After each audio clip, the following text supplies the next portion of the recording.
सतनाम, सत साहेब, सत्य कबीर, महाचेतन, सार शब्द स्वरूप परम पिता परमात्मा के चरणों में कोटि कोटि वंदना।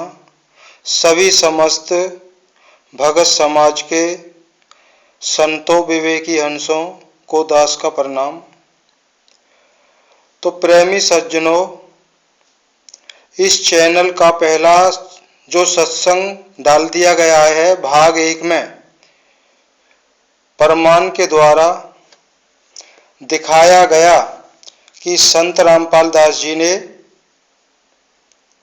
भाई बाले वाली साखी को लेकर किसी अन्य संत के लिए जो साखी में जो सत्य बोला गया था वो संत रामपाल दास जी ने अपने ऊपर सिद्ध किया हुआ था।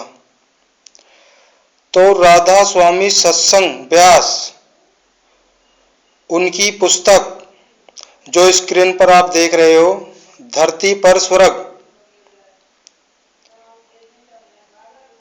तो व्यास डेरा की जो स्थापना परम संत जयमल सिंह महाराज ने की थी, तो भक्त प्रहलाद ने जो गुरु ग्रंथ साहिब में साखी है तो उसमें जो भविष्यवाणी है, गुरु नानक साहिब जब सतलोक गए थे तो उनको भविष्यवाणी की थी कि पंजाब की धरती पर आपके बाद एक और महान संत होगा जो नगर बटाला वरन जाट ग्राम गुमान में होगा। तो संत रामपाल दास जी ने ये कहा कि ये भविष्यवाणी इस दास के ऊपर खरी बैठती है, मान लो सिद्ध होती है। अब संत रामपाल दास महाराज तो हरियाणा में पैदा हुए, वरन इनका भी जाट है। वो पहले इस सत्संग के भाग 1 में प्रमाणित करके दिखाया गया है। अब ये भाग 2 है जिसमें शास्त्र अनुकूल भक्ति क्या है, सतगुरु कबीर साहिब की भक्ति क्या है, और जो दावा करते हैं संत रामपाल दास जी महाराज के पूरे विश्व में एक मेरी ही भक्ति शास्त्र अनुकूल है और सत्य भक्ति है। आज उसी को प्रमाण के साथ देखते हैं श्रीमद् भगवत गीता से। तो 5 मिनट सत्य ज्ञान पे चर्चा करते हैं जिसमें सतगुरु कबीर साहिब ने अपनी वाणी में क्या कहा है।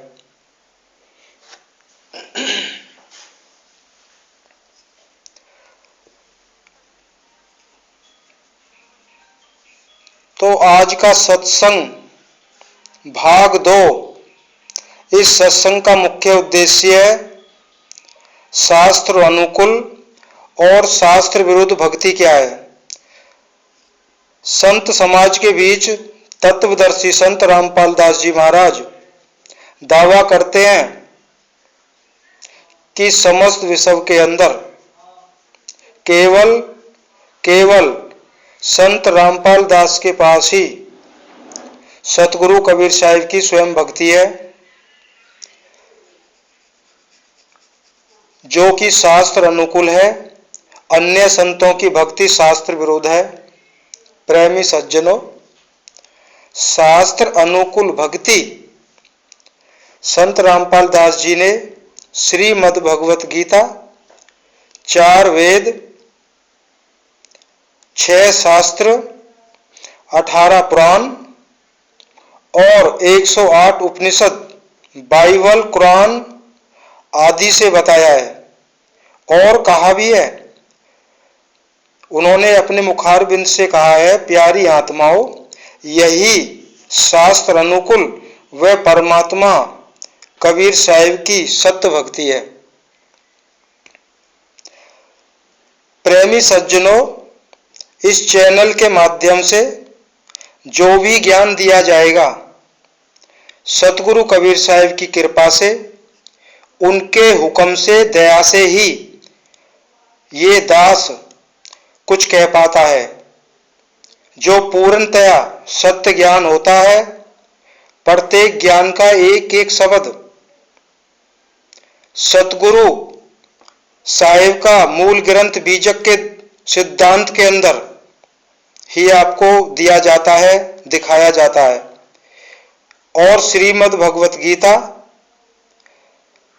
साहिब का मूल ग्रंथ बीजक संत रामपाल दास जी महाराज के ज्ञान को खंडित करता है, क्योंकि ना तो संत रामपाल दास का ज्ञान शास्त्रों से मेल खाता है और ना ही कबीर साहिब के द्वारा बताया गया सत्य ज्ञान से मेल खाता है।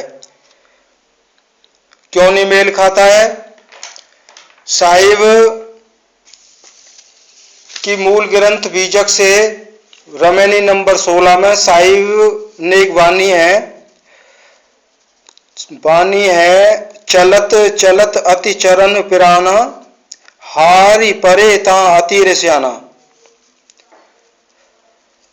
अति रेस्याना, श्याना का अर्थ है, अब जब बीजक शुरू होगा इस चैनल पे तो सारा बड़े सुंदर तरीके से उन्होंने समझाया साहिब ने, तो एक एक शब्द खोल खोल के बताया जाएगा। यहाँ तो थोड़ा सा एक दृष्टांत के रूप में आपको बताया जा रहा है कि श्री हरि विष्णु, श्री ब्रह्मा जी,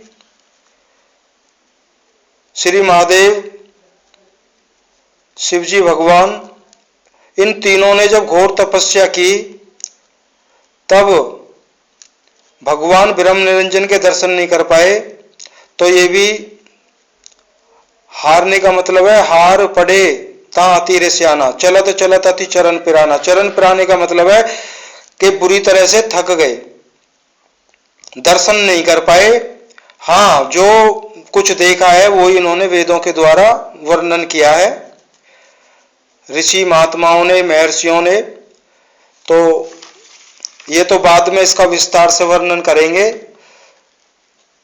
तो इसी रमेनी नंबर 16 में कबीर साहिब ने भक्ति का थोड़ा बताया है कि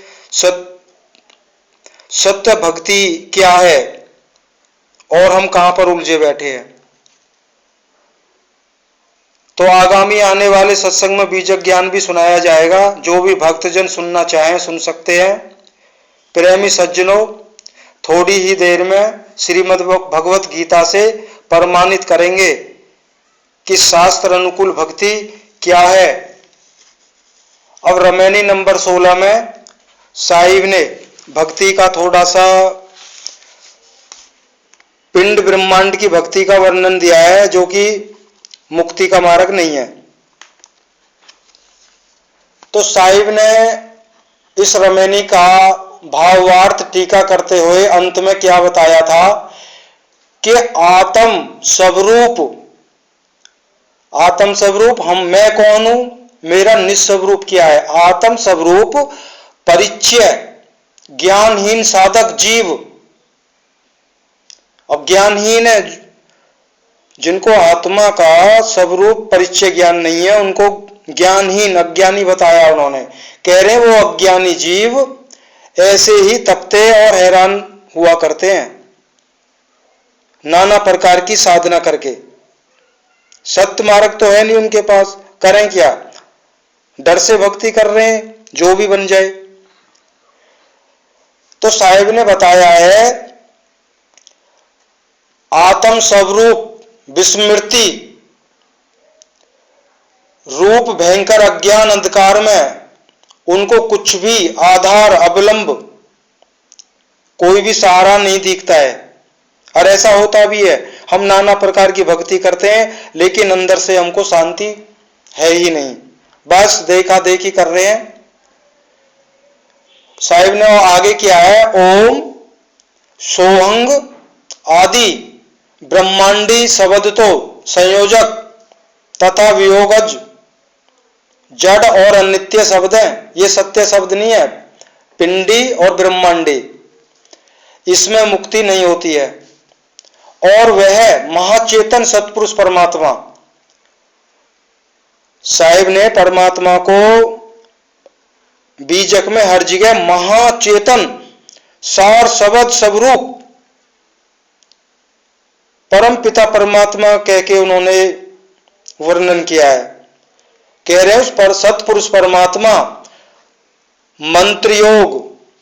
अब प्रेमी सज्जनों, अब सुनना, परमात्मा किन किन कैसी कैसी भक्ति करने से नहीं मिलता है।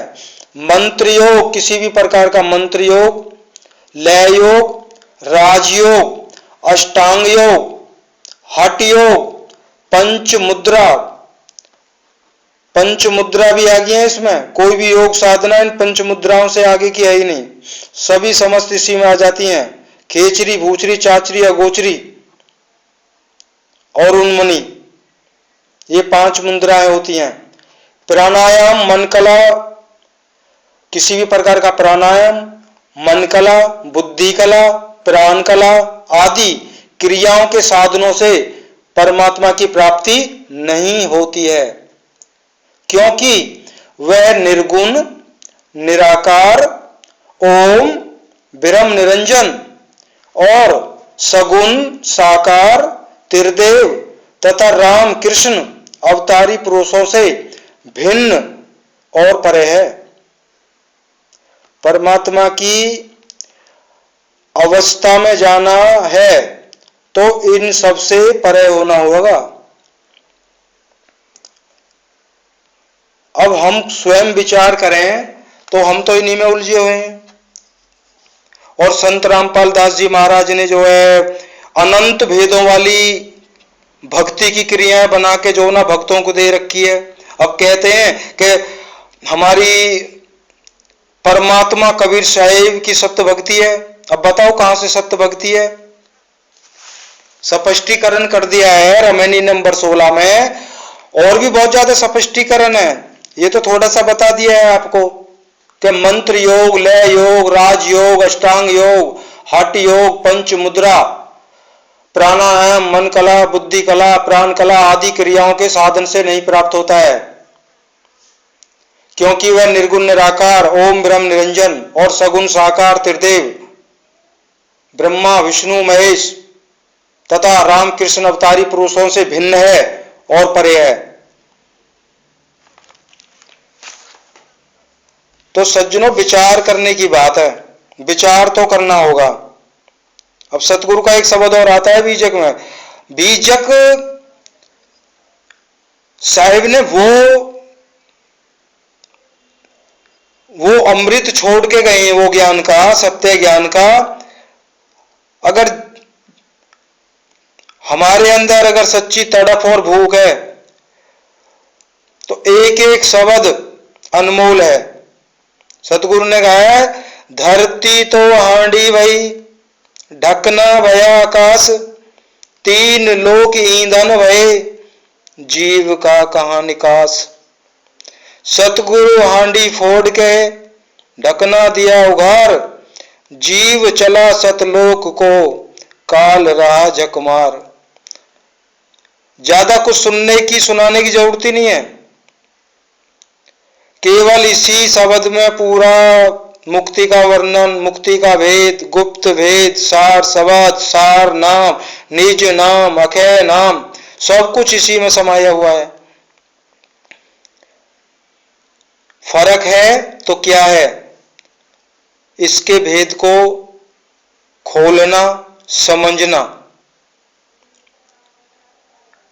अब हमारे बीच वर्तमान युग में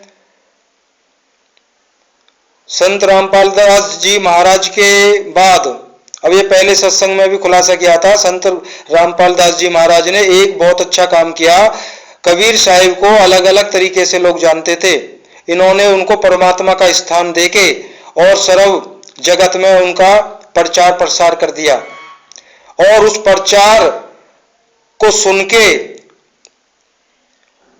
उनकी महिमा को सुन के बस बीजक खरीदो, कबीर मंसूर खरीद लो, अनुराग सागर खरीद लो, साखी ग्रंथ ले लो, अपना संत बनने में तो देर नहीं लगती। आप भी अध्ययन कीजिए, महीना 2 महीना अध्ययन कीजिए, बहुत साखी बहुत शब्द याद हो जाएंगे। तो सबसे अच्छा, इससे बढ़िया तो तरीका नहीं है, क्योंकि ज्ञान परमात्मा का ज्ञान ही तो सुनाना है। और पैसे तो ऐसे आएंगे जैसे आंधी में पेड़ से पत्ते झड़ते हैं। तो इसमें किसी भी चीज को लेके, अब गुरु कौन है, इसके ऊपर भी 4-5 भाग बन सकते हैं। अभी तो मेन उद्देश्य जो इस सत्संग का है वो गीता से प्रमाणित करना है। उसके बाद में हमें भी संत रामपाल दास जी से कोई गिला शिकवा नहीं है। एक साहिब का तो वो वाणी का शब्द होता है, एक शब्द में ही कई घंटे लग जाएंगे। अब संत रामपाल दास जी ने भी इस शब्द को बोल के इसकी व्याख्या नहीं बताई। और एक और भी हमारे प्यारे से संत हैं, नए हुए अभी, वो उनको शायद अभी 1 साल भी नहीं हुआ, उन्होंने भी एक उस वाणी पे सत्संग बना के अपलोड कर दिया है और डेली सत्संग भी आते हैं उनके। उन्होंने वाणी कौन सी ली है?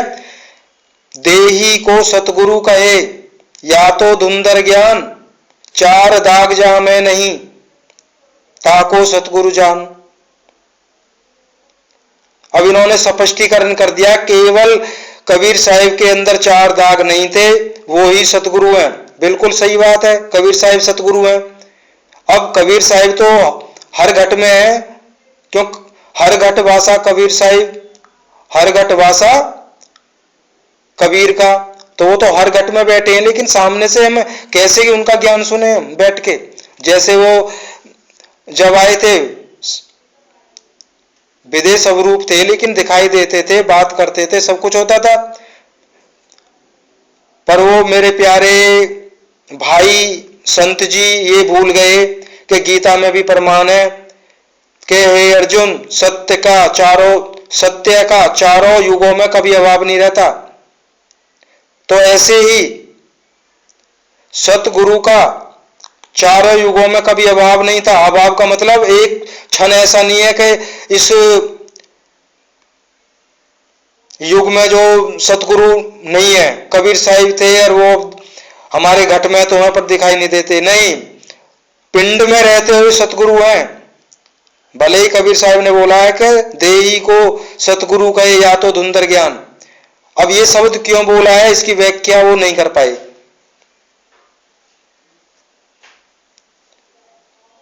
और ये और लिख देते हैं, धरती पर पहली बार खुलासा।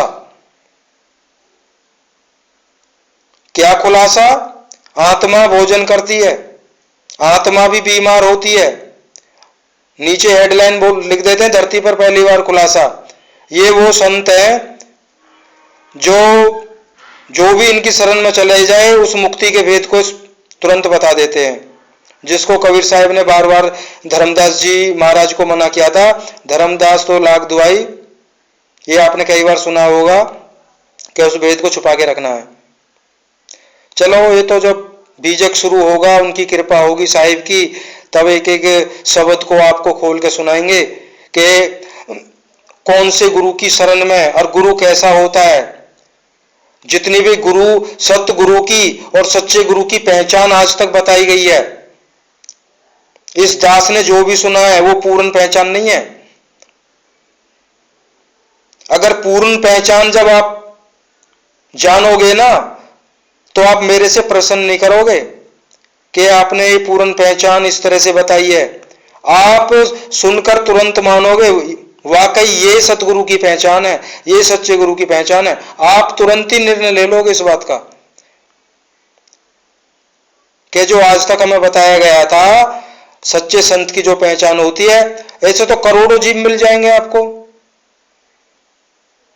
वो ऐसे गुण वाले जीव करोड़ों मिल जाएंगे जो अपनी आंखों से, जो मांस, मछली, मीट, अंडा सब कुछ खाते हैं, लेकिन हृदय उनका परमात्मा की तरह कोमल होता है। क्यों? वो आंखों से हत्या नहीं देख सकते। इतने कोमल चित्त वाले होते हैं, ईमानदार भी होते हैं और मेहनती भी होते हैं, सब कुछ होते हैं,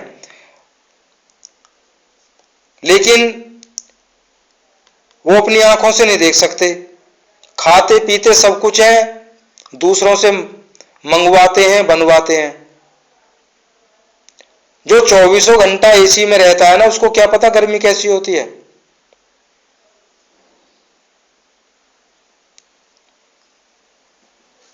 तो बहुत अच्छी बात है। इस दास का तो एक ही मकसद रहा है। और ये अब आप सोचने लगो भाई अभी ये भी शुरू हो गए, ये भी सत्संग क्यों अपलोड कर रहे हैं। मेरा इस दास का एक ही कारण है कि साहिब की एक वाणी है, अपनी अपनी सबे कहें, हमरी कहे ना कोई, हम अपनी स्वयं ही कहें, हम अपनी आप ही कहें, करता करे सोए। अब कबीर साहब बार बार थोड़ी आएंगे, उनका अभाव तो कभी रहा नहीं। फर्क इतना है कि हम उनको जान नहीं पाए। जो जान जाते हैं उनके अंदर वो प्रकट होके उस गुप्त भेद को बता देते हैं, आज भी बताते हैं। या जो भी बताया जाएगा आपको वो एक अनुभव होगा। गुरु अनुभवी गुरु होता है।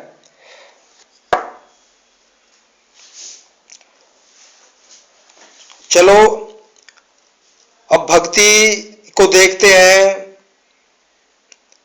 संत रामपाल जी महाराज ने क्या भक्ति बताई है, उसके बाद में तुरंत गीता से मिलान करते हैं। अब संत रामपाल जी महाराज ने भी बहुत सारे भेदों वाली भक्ति बना ली है। अब ये क्या करते हैं, अब इसमें मैं क्षमा चाहूंगा, कुछ मिस्टेक हो सकती है। अब लेकिन इनकी किताबों से ही ये प्रमाण है, जो इन्होंने अनंत प्रकार की भक्ति बना रखी है। ये इनके नाम दीक्षा से लेते हैं। ये मतलब कि तीन स्टेप में, 3 बार में जो ना ये नाम दीक्षा देते हैं। प्रथम बार में जो नाम दीक्षा में क्या क्या देते हैं उसको थोड़ा जानते हैं, थोड़ा ध्यान से सुनिए। ये पहली बार में 7 प्रकार के नामों का सुमरन जाप देते हैं। अब इस बात को थोड़ा सा ध्यान दे रखिए, यही मेन पहलू है। पहला नाम देते हैं सत्य सुकृत अभिगत कबीर। अच्छी बात है, ये साहिब का नाम है। सतयुग में जब कबीर साहिब आए थे तब उनका ये नाम था। दूसरा देते हैं ओंकार, ये एक मंत्र है जो ब्रह्म निरंजन का प्रतीक है। तीसरा नाम देते हैं किलियम, यह मंत्र काली मां का मंत्र है। चौथा हरियम, यह मंत्र विष्णु भगवान जी का है। 5वां श्रीयम, यह अष्टांगी माता दुर्गा जी का है।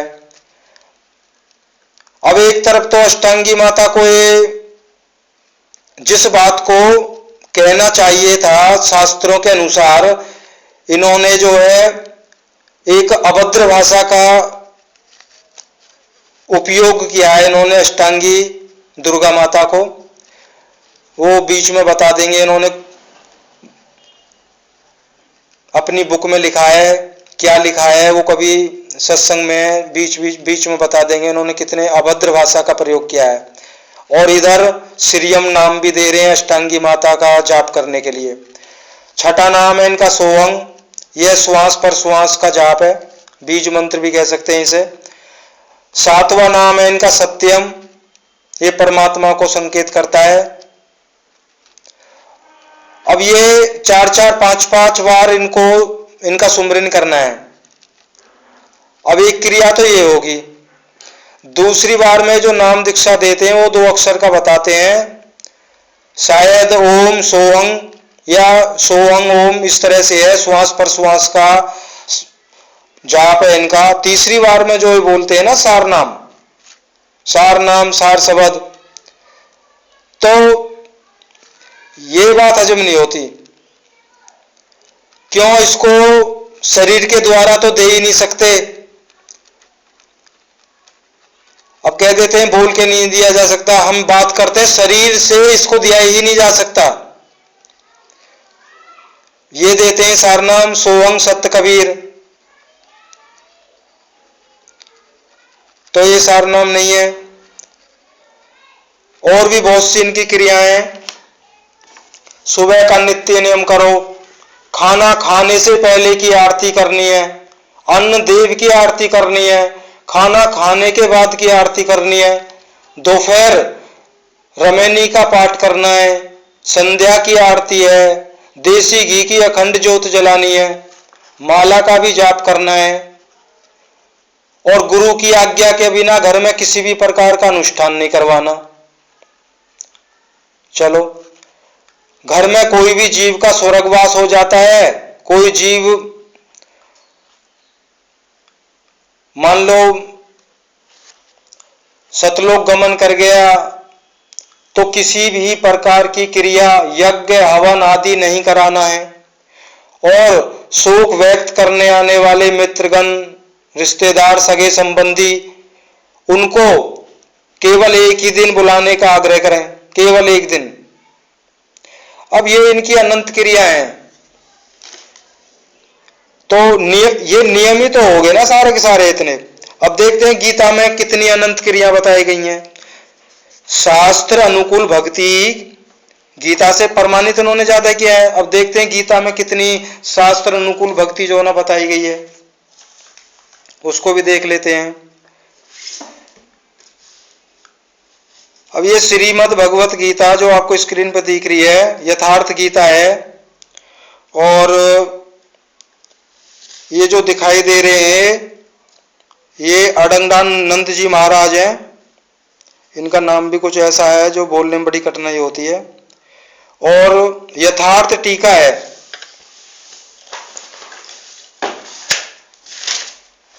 और दर्शन करा देते हैं आपको। ये इनके गुरु हैं। आत्मने मोक्षार्थ जगत हिताय च, इनका नाम बताया गया है श्री श्री 108 श्री स्वामी परमानंद जी महाराज परमहंस जी। अब इस गीता को थोड़ा सा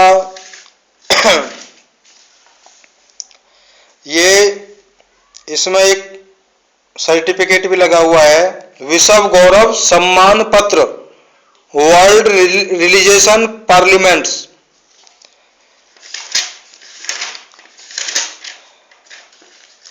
अब भक्ति देखते हैं जी, गीता अनुसार भक्ति क्या है। आप कोई भी गीता ले लीजिए, आप सोचें कौन सी गीता उठा लाए। आप कोई भी गीता, श्लोक नंबर याद रखना। आपको दिखाते हैं ये अध्याय, देख आप अपना जूम करके देख लेना, मेरा मोबाइल थोड़ा ऐसा ही है, छोटा सा है। ये द्वितीय अध्याय, अध्याय 2। अब श्लोक नंबर 42 और 43 आपको दिखाई दे रहा होगा। 42, श्लोक नंबर 42 और श्लोक नंबर 43।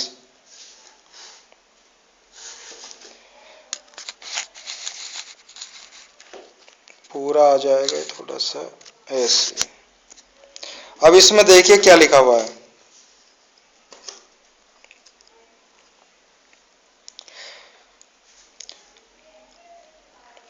प्रेमी भक्तजनों और संस्कृत के विद्वानों, संतों से मेरी हाथ जोड़ के प्रार्थना है, मुझे क्षमा करना। मैं अनपढ़ आदमी हूं, थोड़ी बहुत हिंदी पढ़ता हूं, बाकी संस्कृत मेरे पे नहीं आती है। तो संस्कृत तो आप विद्वानों का वो है कि आप अच्छी तरह से पढ़ते हैं, बाकी इसमें जो टीका करी है उसको हम पढ़ के सुना देते हैं। ये श्लोक नंबर 42 और 43 में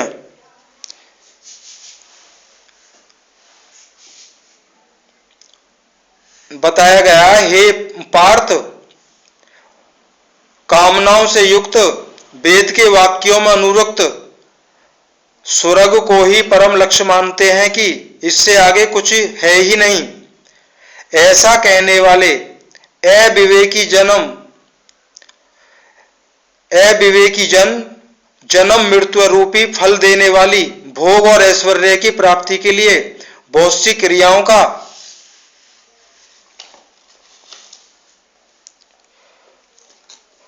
क्रियाओं का विस्तार कर लेते हैं। अब भक्तजनों ध्यान देना, श्री कृष्ण भगवान कह रहे हैं कि बहुत सी क्रियाओं का विस्तार कर लेते हैं और दिखावटी शोभायुक्त वाणी में व्यक्त भी करते हैं। उनकी वाणी का प्रभाव ऐसा होता है, दिखावटी होता है, और जो सुनता है ना उसके चित्त पे वो छा जाता है। दिखावटी शोभायुक्त वाणी में व्यक्त भी करते हैं, अर्थात अविवेकियों की बुद्धि अनंत भेदों वाली होती है। वे फल वाले वाक्य में ही अनुरुक्त रहते हैं, वेद वाक्यों को ही प्रमाण मानते हैं, स्वर्ग को ही श्रेष्ठ मानते हैं। उनकी बुद्धि बहुत सी भेदों वाली है, इसलिए अनंत क्रियाओं की रचना कर लेते हैं। वे नाम तो परम तत्व परमात्मा का लेते हैं। अब भक्तजनों देखो क्या श्री कृष्ण भगवान क्या कह रहे हैं, उनकी बुद्धि बहुत सी भेदों वाली है, इसलिए अनंत क्रियाओं की रचना कर लेते हैं। वे नाम तो परम तत्व परमात्मा का लेते हैं, किंतु उसकी ओट में अनंत क्रियाओं का विस्तार कर लेते हैं। तो यहां पे अर्जुन सवाल किया है, तो क्या अनंत क्रियाएं कर्म नहीं है? श्री कृष्ण कहते हैं नहीं, अनंत क्रियाएं कर्म नहीं है। तो वह एक निश्चित क्रिया क्या है? श्री कृष्ण अभी यह नहीं बताते, तो अभी तो केवल इतना कहते हैं कि अविवेकियों की बुद्धि अनंत क्रियाओं वाली होती है, इसलिए वे अनंत क्रियाओं का विस्तार कर लेते हैं। तो इन अनंत क्रियाओं का जो विस्तार है उसको कर्म नहीं बताया श्री कृष्ण भगवान ने। आप समझोगे कि कर्म ये कर्म ही तो है, नहीं। उन्होंने जो ये कहा है ना, अर्जुन कर्म कर, फल की आशा मत कर, वो भौतिक जगत का कोई भी कर्म पे बात नहीं की उन्होंने किया कि कर्म, कौन सा कर्म? वो सत्कर्म। सत्कर्म क्या बताया उन्होंने? यज्ञ।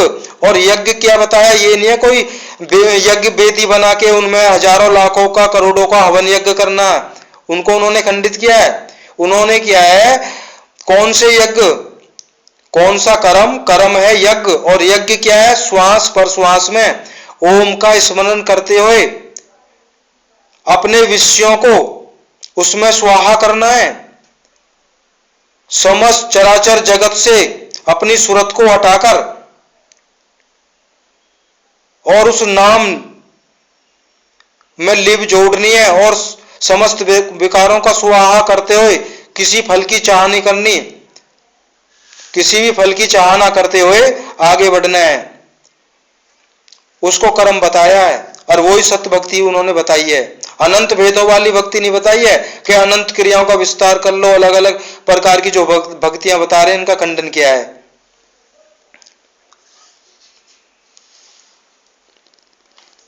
अब यह है श्लोक नंबर 44।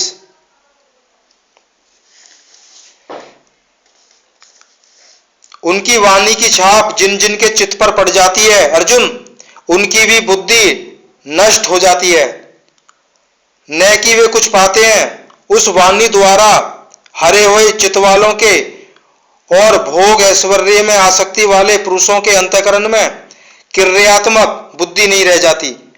कह रहे हो सत्य क्रिया को करने की, उस सत्कर्म को करने की बुद्धि ही नहीं रह जाती है उनके अंतःकरण में। इष्ट में समाधिस्थ करने वाली निश्चयात्मक क्रिया उनमें नहीं होती है। अब अर्जुन ने प्रश्न किया है, ऐसे अविवेकियों की वाणी सुनता कौन है? श्री कृष्ण भगवान कहते हैं भोग और ऐश्वर्य में आसक्ति वाली ही सुनते हैं, अधिकारी नहीं सुनता। ऐसे पुरुषों में सम और आदि तत्व में प्रवेश दिलाने वाली निश्चयात्मक क्रिया से संयुक्त बुद्धि नहीं होती।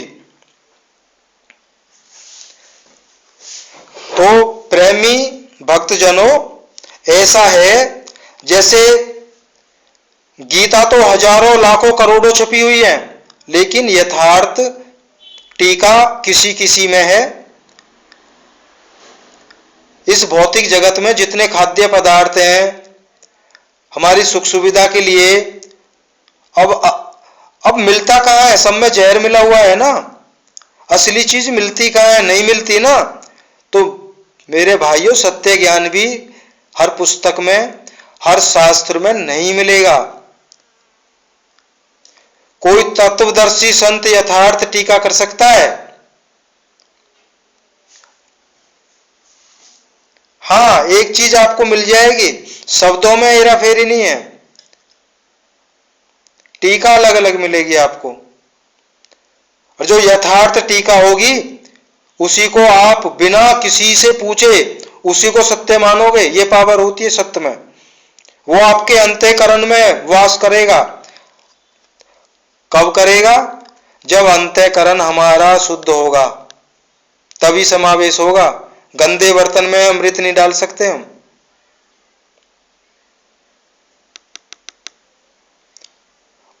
कहते ना, औंधे मुंह गड्ढे में एक बूंद, कितने बादल बरसे, कितनी बारिश हो, एक बूंद पानी नहीं आएगा। गड्ढे को सीधा करना होगा, अंतःकरण को शुद्ध करना होगा, तभी सत्य समावेश होगा। साहिब क्यों बोले इतनी वानियां? उन्होंने इतनी वानियां बोली हैं कि उन्होंने एक जगह कहा है कि यमुना के अंदर, गंगा के अंदर जितने वालू के कण हैं, किसी संत ने वाणी बोली है, जितने वालू के कण हैं उतनी वानियां बोल चुका हूं।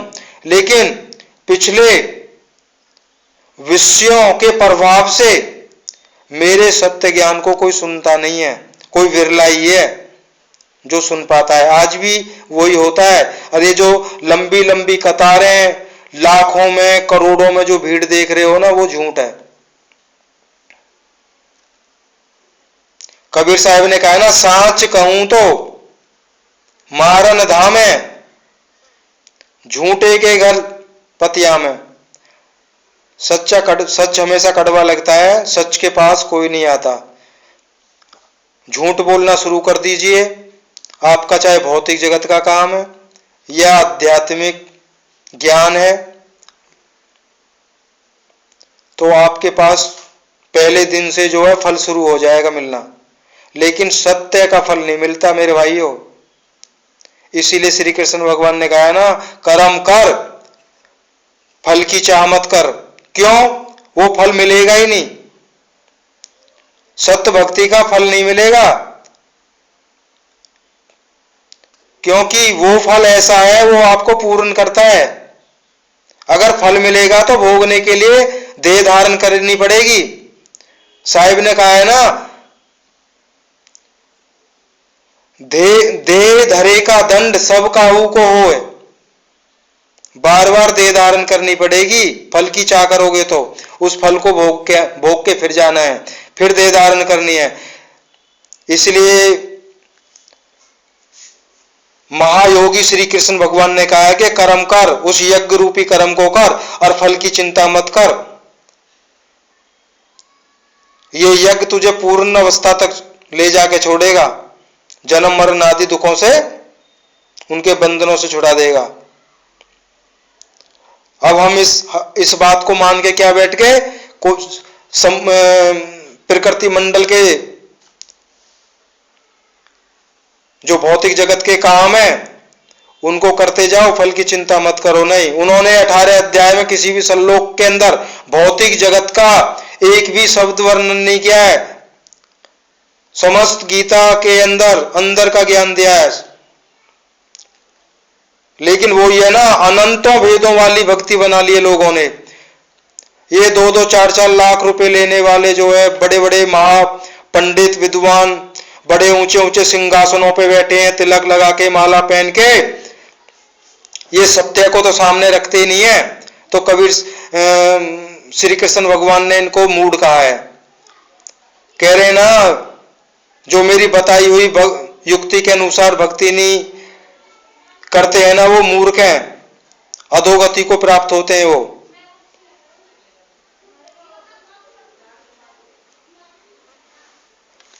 तो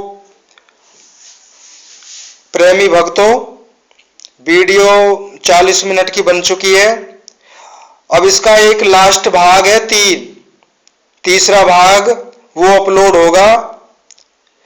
उसमें आपको अभी तो इतना ही बताया है संत रामपाल दास जी महाराज ने क्या भक्ति दी है और गीता में, गीता के अनुसार क्या भक्ति है।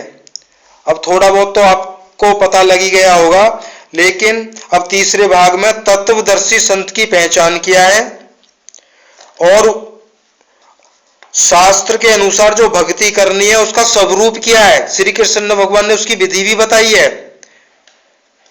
और शास्त्र विरुद्ध भक्ति क्या है ये भी, और उसका वो देख लिए शास्त्र विरुद्ध भक्ति क्या है। ये अध्याय 16 में श्लोक नंबर 17, 18, 19 और 20, 21 में सिद्ध किया है।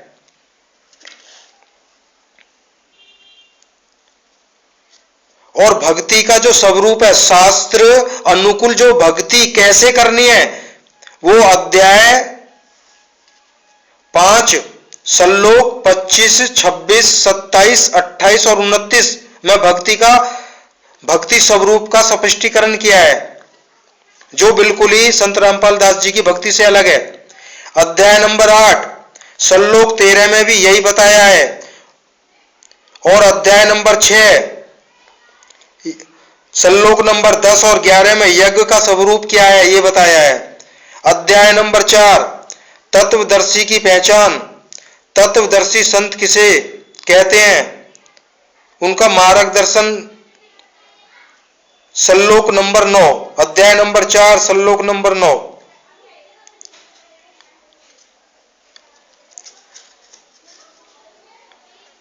और तत्वदर्शी संत कौन होता है, अध्याय नंबर 15 श्लोक नंबर 1। अब ये नहीं है अब हमने गीता को पढ़ लिया हम तत्वदर्शी संत बन गए, नहीं। मान लो हम या आप गहन अध्ययन करने के बाद 4 वेद, 6 शास्त्र, 18 पुराण, 108 उपनिषद, भगवत गीता, बाइबल, पुराण, कुरान, इनका अध्ययन कर ले अच्छी से, क्या हम तत्वदर्शी संत हो गए? तत्वदर्शी संत वो होता है मैं कौन हूं वो ये जानता है, मेरा निज स्वरूप क्या है, जो विदेह स्वरूप है उसको जानता है। ये सब खुलासा करेंगे आगामी आने वाले सत्संगों में। केवल इसका तीसरा भाग आएगा, इसमें ये अभी जो बताया है आपको तत्वदर्शी संत कौन होते हैं, उनकी पहचान क्या है और गीता के अनुसार भक्ति क्या है जो योगेश्वर श्री कृष्ण भगवान ने बताई है, वो भाग 3 में बताया जाएगा। इसके बाद में सत्य भक्ति इसी चैनल पर कबीर साहिब की दया के द्वारा ये संभव है। हम सब के अंदर वो ही घट के अंदर बैठे हुए, चाहे वो हमारे गुरु हैं या हमारे भाई हैं, समस्त जीव के अंदर सतगुरु कबीर साहिब बैठे हैं। अंत में एक बात कहना चाहूंगा, हमारी सारी व्यवस्था माता के गर्भ में ही कर दी जाती है। सतगुरु हमारे साथ आते हैं, परमात्मा साथ आते हैं, काल भगवान साथ आते हैं, तीनों गुण रजोगुण तमोगुण सतोगुण ये साथ आते हैं। अष्टांगी आज्ञा शक्ति दुर्गा माता जो उनके जो 8 हाथ है वो 5 तत्व 3 गुण का प्रतीक है। सारी व्यवस्था गुरु हमारा वो साथ आते हैं, तो सारी व्यवस्था जो है वो अंदर से ही है, बाहर से नहीं है।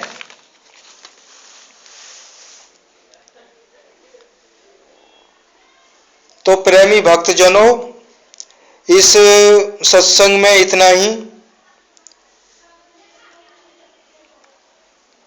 साहिब से प्रार्थना करेंगे तीसरे भाग को डालने के लिए, उसके लिए विवेक बुद्धि देने के लिए वो जल्दी से कृपा करें। आप सभी भक्त समाज के साधु संतों, मेरे प्रेमी जिज्ञासु भाइयों को दास का प्रणाम। सत साहिब, सत्य कबीर, महाचेतन सतपुरुष परमपिता परमात्मा के चरणों में कोटि कोटि वंदना।